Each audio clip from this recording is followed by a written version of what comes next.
Matt Denton, how are you? I'm good. How are you, Martin? Very well, thanks.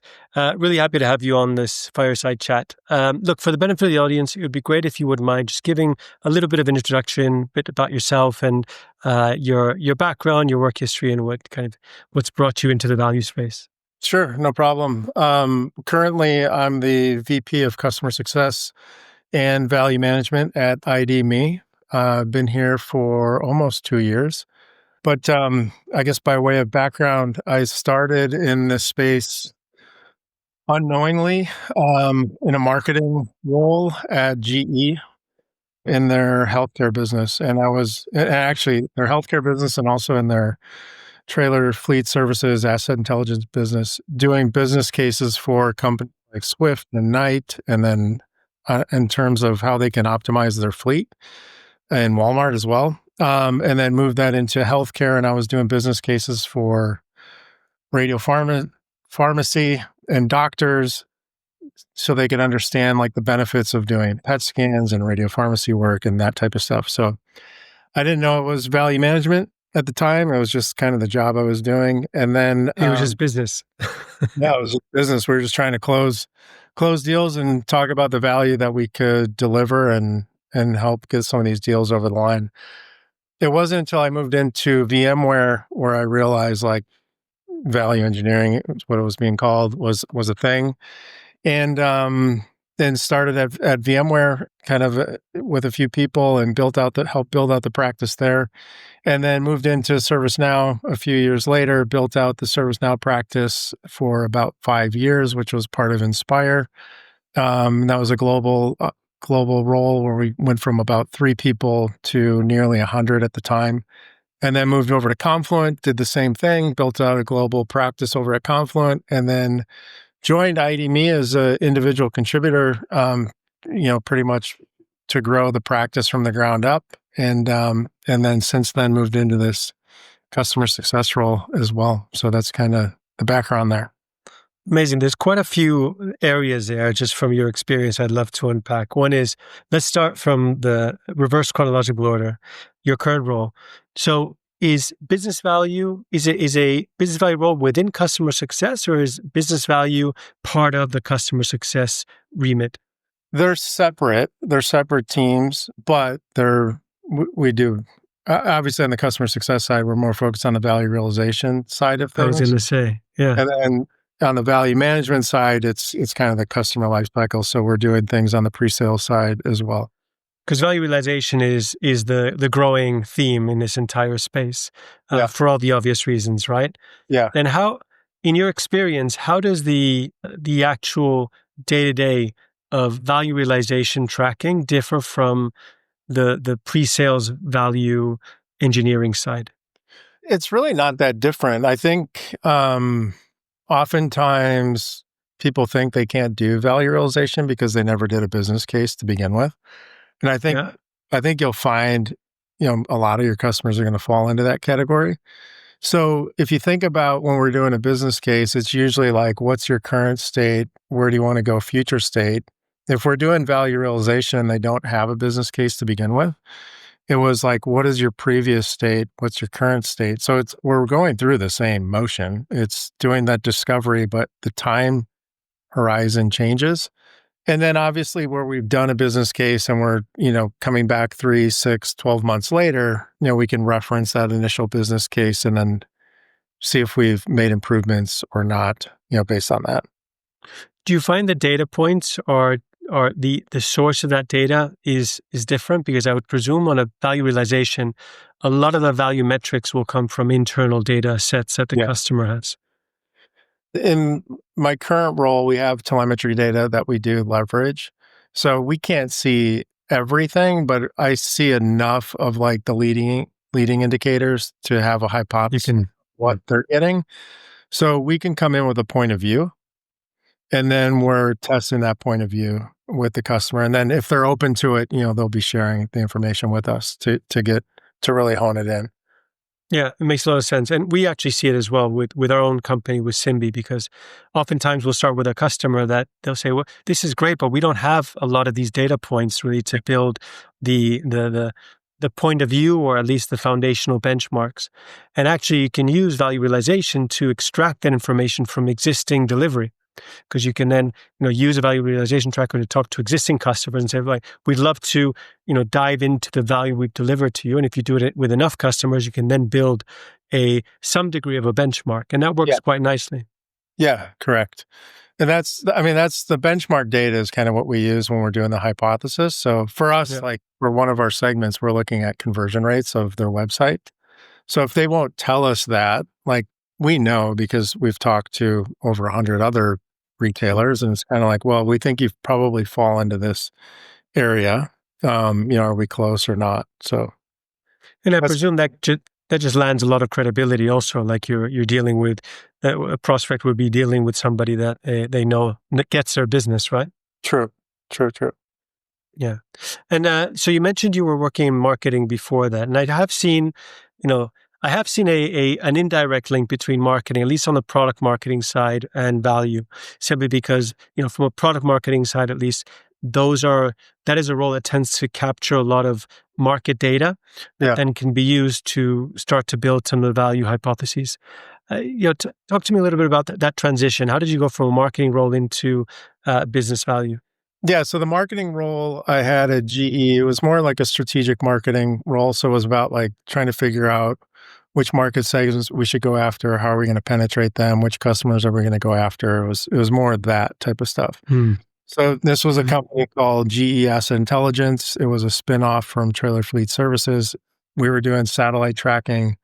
Primarily, like Walmart was the number one customer, and we were helping Walmart optimize their fleet. So in that role, I ended up working with University of Connecticut and their data science team, and we ended up patenting something around trailer fleet logistics, or I can't remember what it was called, but they ended up patenting kind of the logic behind it all. But it was going in and then working with all of these large logistics companies to help them optimize their trailers, because a lot of them were sitting empty or sitting in lots, and with the tracking, we were able to do that. So I just kind of fell into that, and I really like solving that problem and figuring out the logic and going in and presenting it to the customer.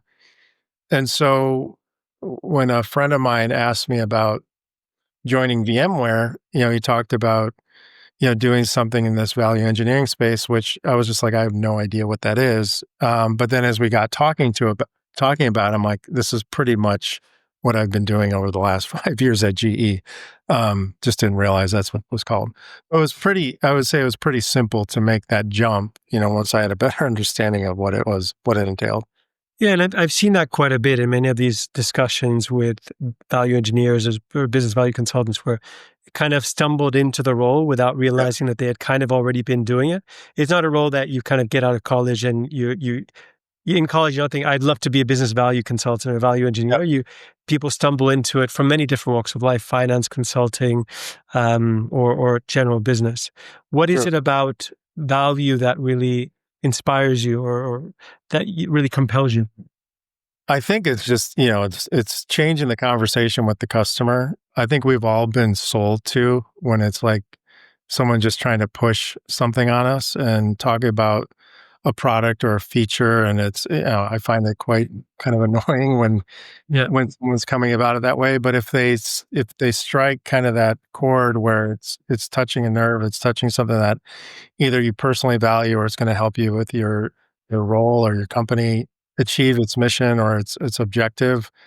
That's what I like about it. It's the storytelling. It's trying to make that connection between like the business objectives and where they want to go and how they're going to measure success and what success looks like. The math part is usually pretty easy, but it's more about trying to get them to connect the dots and then show how we're different than some of the alternatives that they're considering. For sure. And look, value in general, the value engineer role, and correct me if I'm wrong with this assumption, but it seems to play very well in playbook companies where there's a structured MEDDPICC approach, where perhaps the product suite itself is quite complex. And I can see some of the companies that you've worked at, there is a complexity to the service and the product that requires that level of consulting. Yeah. Do you agree that like the classic playbook companies is where value sits best? I mean, it seems to be, I would say at ServiceNow, they're following value selling methodology, like they adopted that. And there's a lot of people from ServiceNow that are over at IDMe, so we adopted Yeah, this methodology. At Confluent, it was around MedPick, but I think all three of those companies, you had executives, from the C-suite down that understand the benefits of doing value selling and having going about it that way versus just talking about kind of products and features or that type of sale. So right from the get-go, it's something that they wanted to adopt early on in their sales process. and with that similarity, at least that common thread of value selling, do you see the methodology of business value having been similar across them, or does it tend to vary based on the industry? I mean, in my experience, I think it's been pretty similar. It's like I wouldn't say like the way we go about it has changed. I think there's some things that have made it easier with like AI and that type of stuff. But I mean, for the most part, like the overall process is pretty much the same. I would say also the outcomes that I've seen across all companies that I've been with are pretty similar as well in terms of like improving win rates and increasing the size of the deal and For improving. sure. So And do you see any strain at some of the higher velocity segments? Up until what point, kind of ACV value, does it make sense to have the value function or value role in those deals? yeah, I think it depends on the size of the company. I mean, obviously, ServiceNow closes massive deals. I think when I was there, we were probably starting at 100,000. By the time I left, we were probably focusing on 500,000 to 1 million. I mean, it just depends on For sure. how large your team is and how many deals you have in the pipeline, what the opportunity, load is and all of that and where you want to put your resources. And then I've seen it go down to like, 50 grand or so. I mean, it just kind of depends on, I think you have to look at the pipeline you have, look at the resources Exactly. and determine how many deals can people work on each month or each year and where you want them to focus. And how much enablement or kind of pseudo informal training do you give the sales reps to kind of get them to a degree of autonomy where maybe there isn't that much of a need on some of those smaller deals and therefore Yeah. doesn't spread you so thin? So I think the one thing I've learned over the years is don't over-engineer the math part. We did that at ServiceNow. I think we really got into the weeds on building out the models. I mean, they were really, really good and precise, but it was a bit of overkill to the point where if you weren't on the business value team, you had a hard time explaining the numbers. And I think you lose people. Yeah. The reps didn't want to go through it because if they got asked one question deep, they weren't able to answer the logic, understand or answer the customer's question about it.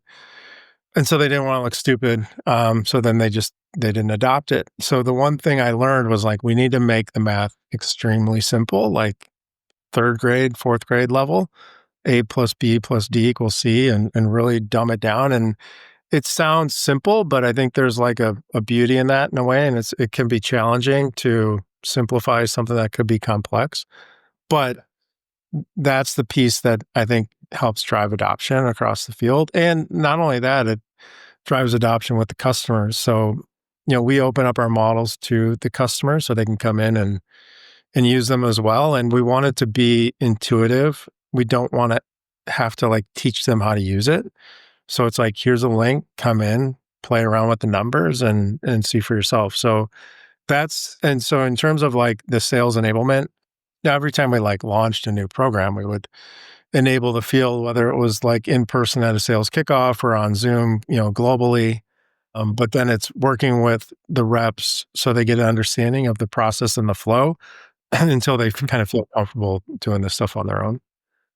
Yeah, and you mentioned it yourself, like your champion is the one that ultimately needs to be able to put those numbers in front of their economic buyer, right? So Right. if it's too complicated, then you're going to lose them, and they may feel a bit intimidated by them and uncomfortable in even sharing that they're uncomfortable with the numbers. Yeah. I'll tell you, like, I mean, every customer that goes in and plays around with it, we have the visibility to see that. All of those deals close. So it's 100%. yeah, I mean, it's great to get them involved and, get them in there playing around with it because, we wanna, like, facilitate the conversation and guide them, and we've done it hundreds of times and, we can help them get to their answer much faster, but we want it to be their answer at the end of the day. And we want them to be vested in it, right? That's the point. The second, like, even within Simbi with our product, we can predict win rates based on where in the cycle of sharing and collaboration the business case is, right? If the champion has accepted the invite, has engaged and added variables, you know that they are now feeling comfortable with it, and it's very likely that that is a business case, and therefore the vendor that they want to work with, right? Yeah, for sure. It's good for sales managers. They can apply that to their forecasting and predict Yeah. a little bit better. Oh, yeah, I agree. You had mentioned earlier that you were working in the healthcare space, and I share a little bit of that. My previous company was in the healthcare and prevention space, Okay. and we sold to large insurers. Anthem was a customer of ours in the U.S. Yeah, Ministries of Health of Singapore. And they always required very complex business cases because moving from a prevention outcome to a health outcome to a financial outcome, there's a few leaps that you need to make. yeah. Talk me through that space, the level of complexity of building business cases, credible business cases in the healthcare space. Yeah, well, so there was a couple areas we were doing it. One, I was on the molecular imaging team at GE, so we were selling, like, the PET CT scanners and the nuclear med scanners, and then also we had the cyclotrons, which was, creating, the radioactive material that they inject into bodies, and you have to be within a certain location, because of how those, the half-life of the when it was FDG is, like, the most common one, you had to be close to the patient. So for the PET scanners, it was more about, like, throughput and, how many images they could do per day and how quickly they could read the scans. So it was all around, like, productivity and then throughput. Patients equals revenue. The more patients they can push through. And then moving over to the radiopharmacy piece, we were helping them build what we call tracer centers. So these are these facilities that make the radioactive material that they're injecting into people so they can actually do those scans. But in order to build one of these facilities, you're probably working with, I don't know, I would say probably 80 different vendors and 1,000 different products. So to build one is very complex. And we had packaged that all together. So for us, it was about time to market and then, simplifying the build out process. But yeah, that's kind of how we were building the models on that stuff was to get these hospitals to go with us to, like, build out the whole thing versus them piecing it together on their own. And who was your buyer in those situations? The CIO or somebody? Yeah, For the tracer center, it was more like, the president of the hospital or the board. Because it was not like a technical sale. This was more about, like, building a facility, like right. it was more of that. It had really nothing to do with software. And for the scans? For the scan, yeah, primarily, hospital heads and then department heads within, molecular imaging. Interesting. So, I mean, it was a lot like dealing with doctors, versus IT and CIOs. Did you find that you needed to have a different approach to the value? I know it was before you were really doing value, but you were kind of doing it, right? I don't necessarily think the approach changes, I think it was pretty much the same. I mean, if you think about it, we were focusing more on, like, driving revenue and productivity. But I think even when we're dealing with software or IT, it's always about, like, making money, saving money, or protecting money.